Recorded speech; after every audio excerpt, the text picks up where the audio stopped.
बिस्मिल्लाहिर्रहमानिर्रहीम, अस्सलाम वालेकुम। कैसे हैं आप सब? उम्मीद करती हूँ कि आप सब खैरियत से होंगे। आज आप लोगों के लिए लेकर आई हूँ रमज़ान सीरीज़ में इफ़्तार के लिए बहुत ही मज़ेदार रिफ़्रेशिंग डेज़र्ट रेसिपी, जो कि इफ़्तार पार्टी के लिए परफेक्ट है। बहुत ही आसान है इसको बनाना और ये बिल्कुल नई रेसिपी है। तो वीडियो अच्छी लगे तो उसको लाइक शेयर ज़रूर कीजिएगा। तो चलिए बनाना स्टार्ट करते हैं इस मज़ेदार सी डेज़र्ट की रेसिपी को। तो इस डेज़र्ट को बनाने के लिए सबसे पहले तो हम 3 तरह की जेलियाँ तैयार करेंगे। जेली बनाने के लिए सबसे पहले तो एक सॉस पैन ले लेंगे जिसके अंदर हम डालेंगे कोकोनट वाटर। तो यहाँ पे सबसे पहले हम कोकोनट जेली बनाएंगे। तो मैंने यहाँ पे टिन वाला कोकोनट वाटर लिया है जो कि है पूरा 1 कप। अब हम इसके अंदर डाल देंगे अगर अगर पाउडर जो कि है 1 टेबल स्पून।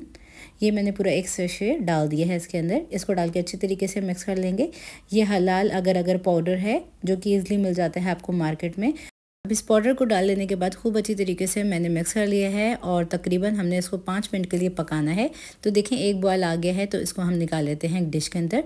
तो यहाँ पे ये हमारी पहले नंबर की जेली बनके तैयार हो जाएगी। इसको हम सेट होने के लिए छोड़ देंगे तकरीबन 2 से 3 घंटे के लिए। जब इसमें भापें निकल जाएंगी तो इसको फ्रिज में रखेंगे। तो इसको हम जमने के लिए रख देते हैं। नेक्स्ट स्टेप में 1 कप पानी को बॉयल करने के लिए मैंने रख दिया था जिसके अंदर मैंने पूरा 1 जेली का पैकेट डाला है ऑरेंज फ्लेवर का। तो इस डेजर्ट को बनाने के लिए थोड़ी सी हार्ड जेली बनानी है। तो 1 कप पानी के अंदर एक पूरा पैकेट जेली का जाएगा। तो मैंने इसको डाल के अच्छे से मिक्स कर लिया है। पैकेट के इंस्ट्रक्शन के मुताबिक इस जेली को तैयार नहीं करना, जिसके अंदर 2 कप पानी होता है और 1 कप जेली का पैकेट होता है। थोड़ी सी हार्ड बनाने के लिए 1 कप ही आपने पानी डालना है। तो ये मैंने पूरा 1 जेली का पैकेट 1 कप पानी के साथ मिला के तैयार कर लिया है। इसको साइड में कर देते हैं। अब नेक्स्ट स्टेप में हम बनाएंगे मिल्क जेली। अब वनीला मिल्क जेली बनाने के लिए सबसे पहले तो 2 कप दूध डाल देंगे सॉस पैन के अंदर, जिसके अंदर अब हम डाल देते हैं वनीला मिल्क जेली का एक पूरा पैकेट जो कि ईजिली मिल जाती है आपको मार्केट के अंदर। इसको डाल के खूब अच्छे से मिक्स करेंगे। अगर आपको ये जेली का पैकेट अवेलेबल ना हो मार्केट में तो आपने क्या करना है, 2 कप दूध लेना है जिसके अंदर वनीला एसेंस डालना है, थोड़ा सा फूड कलर डालना है और थोड़ा सा डालना है आपने अगर अगर पाउडर। इससे भी आपकी ये जेली तैयार हो जाएगी। इसको हम निकाल लेते हैं। तो यहाँ पे मैंने इसको पका लिया था तकरीबन 5 मिनट के लिए। 5 मिनट के बाद मैंने इसको ट्रांसफ़र कर दिया है एक डिश के अंदर। अब हम इसको जमने के लिए छोड़ देंगे तकरीबन 2 घंटे के लिए।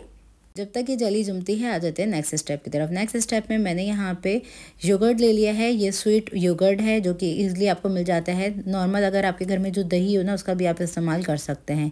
तो यहाँ पे मैंने ये वाला दही का इस्तेमाल किया है। ये मैंने 2 ले लिए हैं। तकरीबन 200 ग्राम ये योगर्ट डाला है मैंने इसके अंदर। अब हम इसके अंदर शामिल कर देंगे 100 ग्राम थिक क्रीम। तो ये टिन वाली मेरे पास क्रीम है जो कि मैंने इसमें शामिल की है। अब इसके अंदर शामिल कर देंगे थोड़ा सा कंडेंस मिल्क। तो तकरीबन आधा कप हम इसके अंदर कंडेंस मिल्क शामिल करेंगे। तो तमाम चीज़ों को डाल के खूब अच्छी तरीके से मिक्स करेंगे। बिल्कुल स्मूथ सी कंसिस्टेंसी होनी चाहिए, बिल्कुल भी लम्स नहीं रहने चाहिए। तो देखें खूब अच्छी तरीके से मैंने इसको बीट कर लिया है।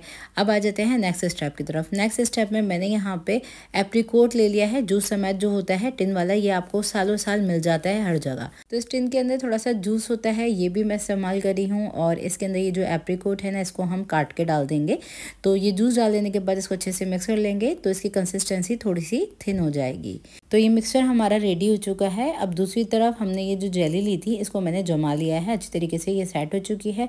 तो इसको हम क्यूब्स में कट कर लेंगे इस तरह से। तो काफ़ी ज़्यादा आसान है इसको बनाना। बस ये जो जेली होती हैं उनको जमने का टाइम जो लगता है वही इसमें लगेगा, वरना तो तमाम चीज़ें आपने मिक्स करनी है। तो यहाँ पर तमाम जेलियों को इस तरह से जमाने के बाद काट लेना है आपने। तो यहाँ पे देख सकते हैं कितनी ज़बरदस्त हमारी हार्ड जेलीज़ बनके तैयार हो चुकी हैं, बिल्कुल भी वाटरी नहीं है। तो आसानी से आपने इसको इसी तरह से बनाना है। तो यहाँ पे तमाम चीज़ों को मैंने रेडी कर लिया है। अब नेक्स्ट स्टेप में मैंने यहाँ पे साबूदाना ले लिया है जो कि है तकरीबन 1 कप। ये मोटे वाले पर्ल्स हैं इसके अंदर जो कि मैंने बॉयल कर लिए थे। और बॉयल करने के बाद ठंडा करने के बाद मैंने इसको डाल दिया है। अब हम इसके अंदर डाल देते हैं ये कोकोनट जेली। तो आप लोग मेरी इस रेसिपी को अभी कहाँ से वॉच करें, अपनी प्रेफरेंस ज़रूर दीजिएगा कमेंट सेक्शन में। तो ये कोकोनट जेली मैंने डाल दी है। अब हम इसके अंदर डाल देते हैं ये मिल्क वनीला जेली। और ये डाल लेने के बाद अब हम डाल देंगे इसके अंदर ऑरेंज जेली। तो ये तीनों जेलियाँ मैंने इसके अंदर डाल दी हैं। अब हम इसके अंदर डाल देंगे ये एप्रीकोट जिसको मैंने कट कर लिया है इस तरह से। अब हम इसमें डाल देंगे काली वाली किशमिश जो कि ऑप्शनल है, मेरे पास थी तो मैंने डाल दी है ये 1/4 कप। और अब हम डाल देते हैं इसमें थोड़े से कटे हुए बादाम जो कि मैंने 1 टेबल स्पून शामिल किए हैं। अब इन तमाम चीज़ों को मिक्स करने के लिए इसको हम ट्रांसफ़र कर देते हैं एक बड़े बोल के अंदर, क्योंकि ये तमाम चीज़ें काफ़ी ज़्यादा हो गई हैं क्वान्टिटी में। तो इसको मैंने ट्रांसफ़र कर दिया है और इसको डाल के अच्छी तरीके से मिक्स कर लेंगे हम। तो देखिए मैंने तमाम चीज़ों को डाल के खूब अच्छे से मिक्स कर लिया है। अगर आप इसको एज अ ड्रिंक के तौर पे बनाना चाहते हैं तो इसके अंदर थोड़े से आइस क्यूब्स डाल सकते हैं, जिससे इसकी कंसिस्टेंसी थोड़ी सी थिन हो जाएगी।